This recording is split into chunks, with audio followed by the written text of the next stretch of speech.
Bonjour à tous chers étudiants, je suis Mickaël Benilouche, le directeur des études de Subbaro et comme prévu, on va faire un dernier live qui est un dernier live avant l'été et ce dernier live est consacré à la réussite au CRFPA. Et cette réussite au CRFPA, justement que je vous souhaite bien évidemment, c'est une réussite qui va reposer sur un certain nombre de critères. Alors ça va reposer sur un certain nombre de critères et un certain nombre d'éléments. Bonjour Camille, j'espère que vous allez bien. Bonjour Hicham. On va attendre un tout petit peu avant de débuter à proprement parler, mais véritablement ici, il s'agit d'un live qui est un live particulier. Si j'ai choisi la forme d'un live, contrairement aux autres supports habituels de Subbaro, à savoir notamment le podcast qui fonctionne très bien, ou encore un flash juris, ou encore bien évidemment le fait de faire une réunion d'information, c'est parce que j'entends par là qu'on puisse avoir également des retours de votre part et bien évidemment que vous puissiez poser vos propres questions. Canel, bonjour, j'espère que vous allez bien, que vous avez passé un bon week-end et que vous avez pu voter, c'est important de voter ici, qu'il y a des enjeux.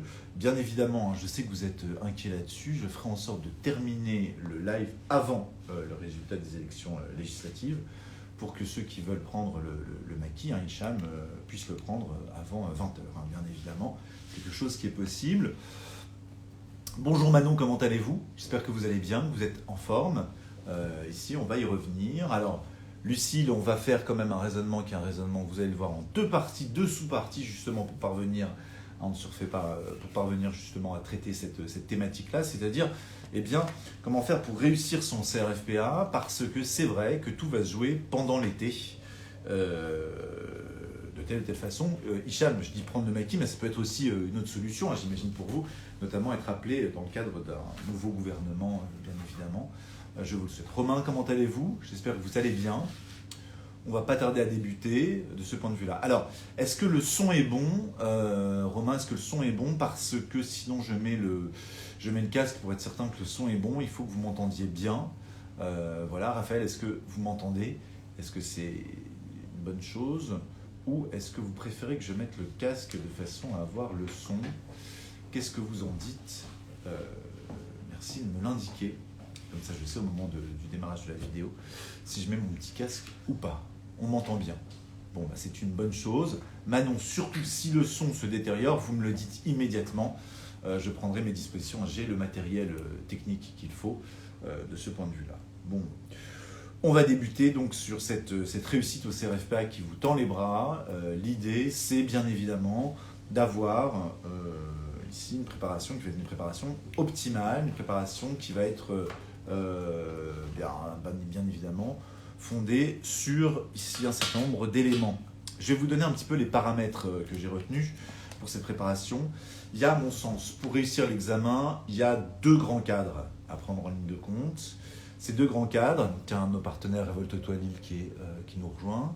Ces deux grands cadres vont être justement la préparation de l'examen en lui-même, mais aussi la préparation du candidat, de l'étudiant, de vous-même.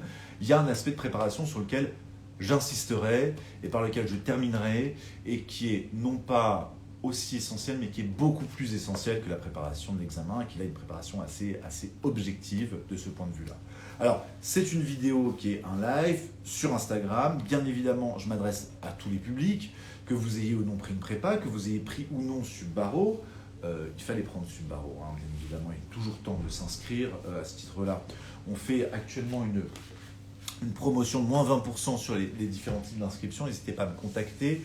Plus encore, pour les prochains inscrits. Alors, quelle que soit la matière, ici, j'ai des lexifiches en procédure pénale à offrir. Donc, pour les, 7 prochains inscrits, vous bénéficierez de cette lexifiche qui est offerte.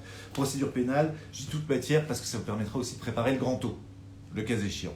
Donc, un fiscaliste ne va pas ici souffrir d'avoir une lexifiche en procédure pénale. Ça permet de revenir, c'est publié chez Henrik B Édition et bien sûr j'en suis l'auteur de ce point de vue-là. Ça permet donc de reprendre ces différents éléments. Je vous donnerai les éléments à la fin de la vidéo bien évidemment pour vous inscrire et pour bénéficier de ces différents avantages, à savoir les 20% de réduction plus le cas échéant, la lexifiche. Tout d'abord, on va commencer par la préparation de l'examen en lui-même. L'examen a lieu début septembre. Se préparer à l'examen suppose deux grands cadres de préparation. Une préparation qui ne s'adresse pas d'abord à tous, c'est la préparation sur le fond. Sur le fond, il faut maîtriser le programme des matières du CRFPA. Maîtriser le programme des matières du CRFPA, sur ce point, faites très attention. Ne faites pas d'impasse. On ne peut pas faire d'impasse. Les étudiants qui ont passé le CRFPA l'année dernière peuvent vous témoigner de la difficulté du sujet de droit des obligations, par exemple, on va dire, qui était aux confins du programme. Je dis bonjour à Sabrine, qui est une de nos anciennes étudiantes prestigieuses ici, qui nous a beaucoup marqué. Donc, de ce point de vue-là, il faut faire en sorte de faire le point. Et à ce titre, bien évidemment, je me tiens à votre disposition. À nouveau, ici, avant le début de l'estival, je vous propose mon aide le cas échéant pour faire un point justement sur ces éléments-là, pour savoir si vous avez les éléments pour acquérir les connaissances qui vous manquent, actualiser les connaissances le cas échéant, ou encore simplement réviser les connaissances. C'est trois cadres différents. Acquérir les connaissances, les actualiser, ou encore, eh bien, tout simplement les réviser. C'est des éléments qui sont différents. Alors à ce titre, bien évidemment, il y a des prépas qui existent, il y a des ouvrages, il y a des fiches qui existent. Attention de ce point de vue-là, attention préparation low cost. Dites-vous bien que si une préparation coûte très peu, c'est bien qu'il y a une économie qui est réalisée quelque part. Une économie qui est réalisée quelque part, c'est souvent sur la qualité et sur l'auteur. L'auteur d'un support pédagogique est très important. Attention aussi aux fiches. À l'heure actuelle, sur les réseaux sociaux, sur les groupes orientés CRFPA, on voit des personnes qui vous indiquent qu'ils ont eu l'admissibilité avec des moyennes hallucinantes, ils vous vendent leurs fiches. C'est délicat, là encore une fois, vous pouvez tomber sur des très bonnes fiches ou des fiches de qualité médiocre. Mieux vaut partir d'une source qui est une source fiable. Une source fiable, il y a pas mal d'ouvrages, il y a à SUP également à ma disposition des fascicules qui couvrent l'intégralité du programme. Et sur les ouvrages, je mettrai un bémol. Il y a peu d'ouvrages qui couvrent la matière relevant du CRFPA. Je vous donne un exemple. Le droit administratif, c'est plusieurs sous-matières. Il faut acquérir autant d'ouvrages qu'il y a dans ces sous-matières, mais dans ces ouvrages-là, il y a des éléments qui sont inutiles. C'est un autre sous-aspect. Cet autre sous-aspect, c'est parfois, pour vanter les mérites de telle ou telle structure, on vous donne le nombre de pages. La quantité ne fait pas la qualité. Souvent, on peut très facilement faire des fascicules de 400-500 pages dans les différentes matières du CRFPA. C'est quelque chose qui est très facile à effectuer quand on rajoute l'historique, la prospective, c'est-à-dire les projets en discussion, ou encore des éléments de droit comparé. Ça ne vous sert à rien pour le CRFPA. Les sujets ont été déterminés, on est sur des cas pratiques ou des consultations. Dans ce cadre-là, il faut c'est du positivisme dont il s'agit, avec parfois des explications qui vont se fonder sur ce qui était avant, du positivisme. C'est-à-dire il faut des ouvrages et des fiches qui sont à jour. Plus encore, il faut des ouvrages et des fiches qui sont qualitativement orientés vers cette forme d'examen. Et surtout, sur l'aspect à jour, comment vous dire, si par exemple vous avez des très bonnes connaissances dans le cadre de la préparation du CRFPA 2021, il faut actualiser ces connaissances. L'exemple type va être en droit pénal ou encore en procédure pénale, où l'ordonnance du 2 février 1945, par exemple, pour les mineurs a été remplacée par le Code de la justice pénale des mineurs, ou encore, bien évidemment, un certain nombre de lois qui ont été adoptées depuis, qui modifient des règles qui sont des règles très importantes, qui font autant de sujets, pas chauds, mais bouillantissimes pour l'examen, la perquisition dans un cabinet d'avocats, ou encore l'encadrement légal plus intense lié à l'enquête préliminaire. C'est autant d'éléments qui sont des éléments à prendre en ligne de compte dans sa préparation de l'examen à proprement parler. Donc, pour les cours, premier élément, il faut que vous fassiez le point et que vous choisissiez à quelle catégorie vous appartenez. Acquisition des connaissances. Acquisition des connaissances, ça peut être délicat de le faire seul de son côté, donc ça peut être pas mal dans ce cas-là de prendre une préparation qui va vous accompagner de ce point de vue-là tout au long de vos révisions. Si vous faites le choix d'un ouvrage, il faut parfois faire le choix de plusieurs ouvrages, surtout quelque chose à jour, privilégier la qualité sur la quantité, et surtout, essayer de trouver une pédagogie qui vous convienne. Ce que j'entends par là, c'est l'acquisition des connaissances, c'est une bonne chose, mais il faut trouver la pédagogie qui vous convient. À ce titre-là, il y a des étudiants qui, en faisant des fiches apprennent, d'autres, il faut réciter, entendre le cours à proprement parler. Lorsque l'on appartient à cette catégorie, qu'on a une mémoire qui est une mémoire auditive, ce qui est important, c'est justement de pouvoir, par exemple, compter sur un cours que l'on pourra écouter, réécouter. À SUP, on vous propose justement une plateforme, vous pouvez écouter le cours, y intervenir, c'est un cours interactif. Après le réécouter, ça permet de s'imprégner du cours et justement d'acquérir sur le fond les connaissances, ce sont les connaissances fondamentales. À défaut d'acquisition de ces connaissances fondamentales, la préparation de l'examen, véritablement ici, elle va être chaotique. Le jour J, se dire je vais me débrouiller le jour J avec les codes, c'est délicat. Il y a à l'heure actuelle du CRFPA. Merci beaucoup pour ce petit mot, Sabrine.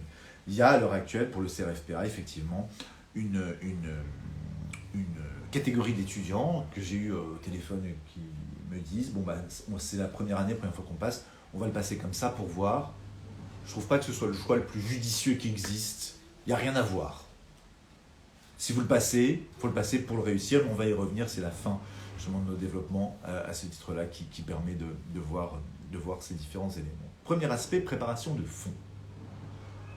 Là, comme je vous ai dit, vous avez 3 catégories d'étudiants, ceux qui doivent réviser, ceux qui doivent actualiser, et enfin, ceux qui doivent acquérir les connaissances.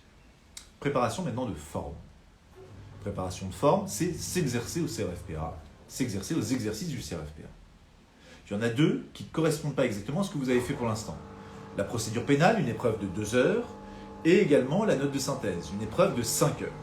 Ces 2 épreuves-là, il faut s'exercer pour y parvenir. Attention, s'exercer, je vais vous parler de mon expérience en prépa. Alors c'est une expérience qui est une expérience longue, c'est pas uniquement au sein de Subbarreau. J'avais pour habitude d'aller traîner dans les amphis où mes étudiants composaient. Bien évidemment, il me manquait, surtout que je voulais voir comment ils composaient. Il faut, lorsque l'on s'entraîne, il faut s'entraîner dans les conditions d'examen. Faire une petite pause clope pour discuter avec machin-machine, non. Ça, c'est pas du tout, ça n'a aucune utilité. Faire les premiers sujets avec le corrigé en main, ça ne sert absolument à rien. Dans ce cas-là, c'est ce que je dis fréquemment à mes étudiants, dites-moi que vous avez envie d'une bonne note au début, je vais vous mettre un 18, vous serez content, mais surtout, ça n'a pas cette incidence-là. Il faut poser dans les conditions d'examen et surtout conserver les copies une fois corrigées pour bien relever toutes les annotations. Bien relever toutes les thématiques soulevées par un sujet. Elles sont indiquées dans vos différents corrigés, ces thématiques-là. Et de se dire, par exemple, sur un sujet que j'aurais eu sur, par exemple, le garde à vue, enquête préliminaire et également preuve, si j'ai 4, ça veut dire que ces matières-là ne sont pas maîtrisées dans la mise en forme. Et donc, dans ce cas-là, dans mes révisions, je dois y consacrer une large part. Donc, s'exercer en juillet, bien sûr, mais aussi tout au long du mois d'août. Il faut s'exercer très régulièrement pour prendre l'habitude. Et il ne faut pas se fonder sur la note. La note acquise ne sert à rien. La note est un instantané. Ce que j'entends par là, c'est un flash, à un moment donné, qui vous permet de savoir sur tel thème, à la date du temps, du 16 juillet par exemple, voici où j'en suis. Au-delà de ça, la note en elle-même ne sert à rien. Là où il y a des enseignements à tirer, c'est lorsque vous composez. Alors, c'est notre cas à SUP, vous composez dans la même semaine sur toutes les épreuves du CRFPA. C'est un CRFPA blanc qui vous est proposé. Comparez les notes dans les différentes matières pour voir si semaine 1 vous étiez admissible, semaine 2 vous étiez admissible, semaine 3 et ainsi de suite, pour voir justement ce qui peut advenir. Parce que, en procédant de la sorte, vous parvenez à un élément stratégique majeur. Cet élément stratégique majeur, c'est de voir un petit peu quelles sont les conséquences de tel effort ou tel autre effort dans telle matière. Parfois, il y a des répercussions. L'hypothèse type, c'est souvent sur la note de synthèse. Quand on met le paquet sur la note de synthèse, on va s'épuiser et ça va avoir des conséquences sur les autres matières. C'est un point qui est un point assez important. Donc, s'exercer le plus possible dans les conditions d'examen, mais en respectant une pause avant l'examen en lui-même, parce qu'il y a une autre préparation à prendre en ligne de compte, c'est la préparation du candidat, on va y revenir, c'est-à-dire à mon sens, 2-3 semaines avant l'examen à proprement parler, il faut interrompre sa préparation formelle. Pourquoi ? Vous avez normalement acquis la possibilité de composer note de synthèse, oblique, option, procédure dans les délais requis. Maintenant, ce qu'il va falloir simplement, c'est d'avoir le deuxième aspect, votre préparation, qui est une préparation propre. La préparation du candidat, c'est le deuxième temps. Avant de passer à ce deuxième temps, est-ce que vous avez des questions par rapport aux cours ou encore par rapport aux entraînements formels, des questions à me poser? Est-ce que vous avez des questions à l'heure actuelle? Si vous n'avez pas de questions, Darina, je crois vous avoir vu passer. Darina, je vous fais un grand coucou. J'espère que vous allez bien et que vous êtes en forme. L'autre aspect de pratique et justement de préparation du CRFPA, c'est la préparation à proprement parler du candidat. Il ne faut pas du tout négliger cet aspect, et c'est un aspect qui est très souvent négligé dans les différents types de structures. C'est négligé dans les différents types de structures, pas au sein de SUP où justement on insiste là-dessus. Au sein de SUP, on avait lancé notamment par rapport à la préparation physique, les foulées thématiques qui permettaient d'aller justement s'exercer là-dessus. La semaine du CRFPA est une semaine épuisante pour les écrits. C'est épuisant pour les écrits et hélas, un certain nombre d'étudiants ne se focalisent pas sur le bon objectif. Le bon objectif n'est pas d'arriver en forme le jour de la note de synthèse, puis c'est tout. Non, c'est toute la semaine d'être en forme et de terminer avec l'épreuve de procédure. Et si vous êtes complètement crevé à ce moment-là, c'est pas bien grave, hein, vous avez du temps pour récupérer par la suite. Il faut arriver en forme. Pour ça, il y a des choses à faire et des choses à ne pas faire. Alors, des choses à faire et des choses à ne pas faire. C'est délicat à dire, surtout dans une vidéo qui revêt un caractère public, mais pour ceux d'entre nous, ici, par exemple, qui sont fumeurs, c'est plus le moment d'arrêter de fumer. Ça va avoir des répercussions physiques, c'est un élément qui est déterminant. Faire de l'exercice peut être une bonne chose. Bon, dormir est essentiel, manger est indispensable, cachetonner au Guronzan par exemple, ou aux 500 cafés par jour, c'est quelque chose que l'on peut comprendre à un moment donné, mais qui n'est qu'un coup de pouce à un moment donné. Il vaut mieux ici essayer de faire en sorte justement de tenir par soi-même, avec le stress, etc. De toute façon, vous n'irez pas jusqu'au bout, mais faire de l'exercice, c'est pas mal, ça va vous permettre d'épuiser également le corps, l'esprit l'est également, donc de mettre les choses à égalité, et donc le soir, souvent, de pouvoir bien dormir, ce qui est assez essentiel. C'est la raison pour laquelle une bonne préparation, comme je vous le disais, doit se terminer 2 semaines avant pour récupérer progressivement des forces, dormir davantage, manger ici, et retrouver un certain nombre d'éléments qui ont trait à la sérénité. Préparation physique, c'est une préparation aussi qui est assez essentielle. Préparation physique, c'est bien évidemment aussi l'idée selon laquelle, dans le cadre de cette préparation-là, on va dire durant l'été, on va y revenir sur le dernier élément, puisque je reprends finalement un certain nombre de choses que l'on avait évoquées dans les différents podcasts ou des questions que j'ai répondues aux uns et aux autres. La préparation physique, c'est aussi prévoir physiquement un certain nombre d'autres éléments que se rendre à sa prépa, ou encore que de suivre les cours en direct. Voilà, sacraliser des moments qui sont des moments pour vous dans la journée, d'aller voir les amis, d'aller à la piscine, d'aller courir un petit peu. Ce sont des éléments qui sont des éléments tout aussi importants. Ça fait partie de la préparation. Pourquoi ? En allant courir, ça permet de rassembler ses idées le cas échéant. Très fréquemment, on part avec beaucoup de choses en tête, on revient, et bien on a pu justement sortir ces différents éléments de soi-même. L'important va être d'arriver en forme lors de l'examen, parce que lors de l'examen, c'est quelque chose qui est quand même assez physique, assez rude le cas échéant. On voit dans certaines structures, avec lesquelles bien évidemment je ne collabore pas, et avec lesquelles je suis en désaccord totalement, les intervenants vous dire à un moment donné, ça fait partie de la pédagogie, de se fonder sur le stress, vous dire, bon, très bien, là maintenant il va falloir donner plus, quoi. Donc il faut dormir moins, vous allez dormir 6 heures par nuit. Vous n'avez pas le temps de déjeuner. Parfois même vous avez des cours qui vont se chevaucher. Non, c'est pas une bonne chose. On prend du moment pour se reposer, on prend des moments pour justement avoir des temps de réflexion et de faire autre chose. Cette préparation physique se couple aussi avec une préparation mentale. Elle est sur 2 aspects. On se crée au sein de son esprit un univers d'oxygène. Et l'autre élément, on croit en soi. Croire en soi, c'est quelque chose d'assez déterminant. Sur cet été, et au fur et à mesure que vous préparez l'examen, faites comme si vous prépariez véritablement ici une épreuve, un événement qui est un événement heureux. Quand vous serez avocat, quand vous serez admissible à l'examen, quand vous réussirez votre examen, eh bien vous allez changer véritablement de vie. Ce changement de vie, ce passage ici à une vie active, va être un passage, et en plus la profession d'avocat est quelque chose d'extraordinaire, extraordinaire dans le sens où on sort de l'ordinaire, ça va être quelque chose, un élément qui est un élément assez déterminant. Lors des lives que j'ai effectués tout au long de l'année, vous avez vu apparaître un grand nombre d'anciens étudiants et vous les voyez bien heureux et ils vous l'affirment assez régulièrement de vous dire qu'ils sont très contents maintenant de leur vie et de ce qu'ils font.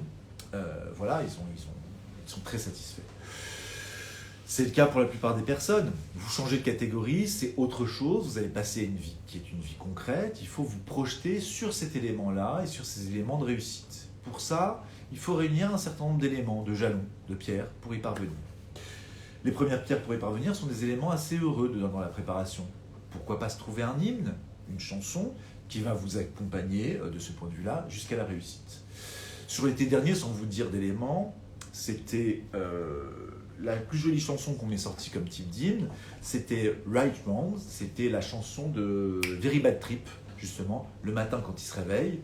Alors, pour certains, justement, c'est quelque chose qui motive. Hein. Là, tu as perdu ton copain, il devait se marier, tu es dans un état pas possible. J'ai peur de confondre les Very Bad Trip. Tu as un tigre, oui, parce que par la suite, tu es tatoué, etc. Bref, tu as ces différents éléments-là. Et bien là, justement, vous êtes dans une dynamique dans laquelle, eh bien évidemment, vous partez au combat proprement parlé et vous devez vous appuyer sur les personnes qui vont vous soutenir. À ce titre, l'entourage est essentiel. L'entourage, ASUP, c'est votre directeur de prépa, donc moi-même, c'est l'encadrement, bien évidemment, qui sont à votre disposition, ce sont vos intervenants qui sont formés à ça, à vous soutenir, à vous pousser pour réussir. L'entourage, c'est aussi la personne avec laquelle vous vivez. La personne ou l'animal avec lequel vous vivez. Voilà, il faut les sensibiliser de ce point de vue-là. Je ne connais pas un chat ni un chien qui ne s'intéresse pas à de la procédure civile, à du droit administratif, à du droit des obligations. Il faut essayer de les convaincre eux-mêmes de votre projet. Vous verrez, ils seront très satisfaisants. Par rapport à l'entourage des personnes avec lesquelles vous vivez, il est indispensable de les sensibiliser, de leur expliquer que quand vous êtes en train de travailler, vous êtes en train de travailler véritablement. Ce n'est pas un moment où on vient vous déranger. On ne vient pas vous dire, comme tu es à la maison, c'est très bien, tu vas pouvoir faire les courses. Et ce soir, je vais faire venir les copains parce que c'est le match de reprise du PSG. Et que du coup, non, toujours pas d'entraîneur, mais et que du coup, voilà, on va voir la nouvelle équipe PSG. Bref, c'est autant d'éléments, il faut être relativement égoïste. Se créer aussi en soi un univers qui est un univers de refuge, c'est garder un loisir, quelque chose que vous aimez faire. Certains aiment faire du cheval, voilà, vous partez faire du cheval. Canel, par exemple, s'occupe de notre tortue, très bien, on s'occupe de la tortue. On fait des éléments, on sort de temps en temps, on voit des amis, pareil, des amis bienveillants qui eux-mêmes vont s'occuper de la soirée, pas qui vous laissent vous occuper vous-même de la soirée, et ainsi de suite. C'est pareil, vous allez aux soirées chez les autres, vous ne faites pas de soirée chez vous. C'est tout simple, hein. Chez les autres, quand on a envie de partir, on part. Quand c'est chez soi, vous attendez que tout le monde soit parti, et après il faut ranger, débarrasser, enfin normalement. Donc c'est des éléments qui sont des éléments essentiels de ce point de vue-là, d'avoir un entourage qui vous permet de vous projeter dans un cadre de réussite. Parfois, il y a des moments, des périodes qui sont des périodes difficiles, psychologiquement. Et c'est psychologiquement qu'on gagne ou qu'on perd son CRFPA. Je suis un adepte de l'art de la guerre de Sun Tzu. Dans l'art de la guerre de Sun Tzu, il donne un élément pour justement prévoir la réussite. Dans l'art de la guerre de Sun Tzu, à un moment donné, dans un des éléments qui est développé, on vous explique que quand une armée entoure un village, il y a deux façons de réagir. C'est-à-dire que si l'armée entoure totalement le village et attaque, les villageois vont se défendre jusqu'au dernier. Si par contre l'armée entoure le village en laissant une zone pour que les villageois puissent s'enfuir, beaucoup de villageois vont s'enfuir. Ne prévoyez pas de plan B. Le plan B, il sera temps de l'envisager juste après, le cas échéant, les écrits si c'est une catastrophe. Mais n'envisagez pas de plan B a priori. Pourquoi? Sinon vous allez vous réfugier dans ce plan B en vous disant au pire c'est pas grave, je vais faire autre chose. Là, dites-vous que vous n'avez pas le choix, c'est réussir ou réussir. C'est tout. Bien évidemment, si la réussite n'est pas au bout, il y a énormément de choses qu'on peut faire quand on ne réussit pas. Moi-même, j'ai passé le CRFPA à 2 reprises, et la deuxième fois, je ne l'ai pas repassé juste parce que j'ai trouvé ça sympa comme examen. Non, je l'ai passé pour réussir. Et finalement, je n'avais pas le choix, parce que je devais épouser cette profession. Et c'est cet élément-là qui m'a motivé et qui continuera de me motiver. Voici des éléments qui sont des éléments concrets de ce point de vue-là. N'hésitez pas, hein, si vous avez des questions à me poser sur ces différents éléments-là. Ce sont des éléments qui sont des éléments tout à fait essentiels. Dans le cadre de cette préparation mentale, il va falloir, c'est urgent, vous débarrasser de tout type de relations toxiques.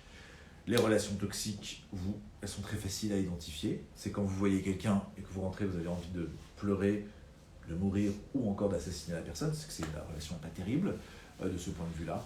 Vous mettez fin aux relations toxiques ou vous les mettez en pause pour après les reprendre le cas échéant si vous avez envie d'une vie pourrie. Mais surtout, de mettre en sorte et de mettre en forme justement cet élément, ce cercle vertueux qui vous permet d'avoir un entourage qui est sain et qui vous pousse vers la réussite parce qu'il croit simplement en vous. C'est autant d'éléments qui sont des éléments essentiels pour votre réussite.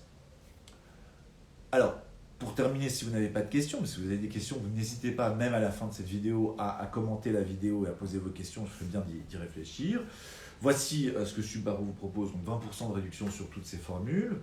Pour les premiers inscrits, mes lexifiches en procédure pénale, qui sont très sympathiques et qui résument un petit peu toute la procédure pénale et qui surtout sont à jour. Il y a peu d'éléments qui sont des éléments à jour à l'heure actuelle. Et puis, bien évidemment, un entretien préalable pour voir à quelle catégorie vous appartenez. Si vous avez besoin véritablement, par exemple, de cours, donc d'apprendre des cours, de les prendre en considération. Si par contre c'est uniquement des révisions ou des actualisations qu'il vous faut pour voir véritablement ce qui est le plus adapté à vous, mais surtout, il va falloir s'entraîner pendant. Et justement, cet aspect psychologique qui fait qu'au début d'une préparation, dites-vous qu'il faut être prêt en septembre, hein, pas en juillet. Donc si dans les premiers exercices, vous attrapez des taules, des 4, des 5, etc., c'est super. Ça montre au moins que la préparation va servir à quelque chose. Donc, c'est autant d'éléments pour aller grappiller les points. Et surtout, dans les commentaires de copies qui vous sont faits, c'est assez essentiel, gardez-les tous. Parce que c'est ça qui vous permet de progresser. Parce qu'on vous donne souvent des pistes pour progresser et vous dire ce qu'il faut faire pour justement vous améliorer.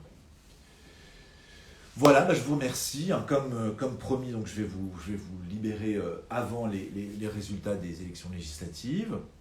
Je vous dis à très bientôt. Je vous souhaite bon courage pour la suite. Et puis surtout, voilà, une bonne réussite. N'hésitez pas à me contacter durant l'été. Au revoir et à très bientôt.